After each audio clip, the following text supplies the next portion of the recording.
एका पुराण कथेनुसार माता सती ही दक्ष राजाची कन्या होती आणि दक्ष राजा हा भगवान विष्णूचा निस्सीम भक्त होता, जो शिवाचा तिरस्कार करत होता। पण माता सतीची भक्ती ही शिवावर होती आणि तिला शिवाशी विवाह करायचा होता, पण दक्ष राजामुळे हे अशक्य होतं।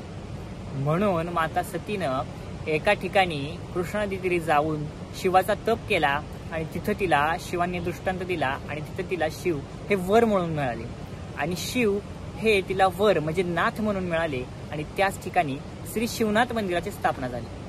चांगलं मंडळी, मी कौस्तुभ आणि तुमचं स्वागत आहे तीर्थाटन या आपल्या YouTube वाहिनी।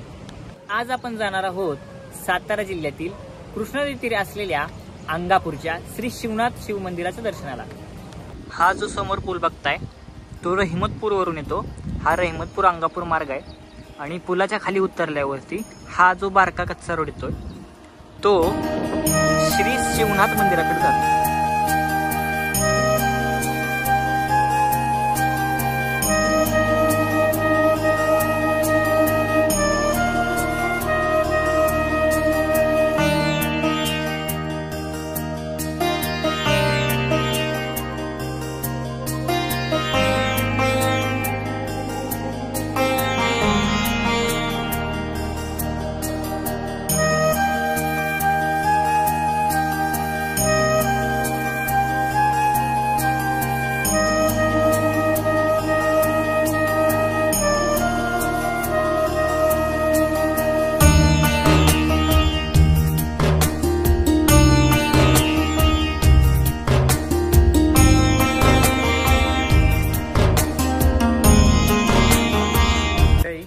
मंदिराचा परिसर अतिशय शांत आहे आणि मंदिराच्या पुढून कृष्णा नदी वाहते आणि शिवाचं मंदिर हे स्मशानात असतं, त्याच प्रकारे हे देखील स्मशानाचं मंदिर आहे। मंदिराला चारी बाजूने तटबंदी आणि 2 चाफ्याची मोठी मोठी झाडं आहेत।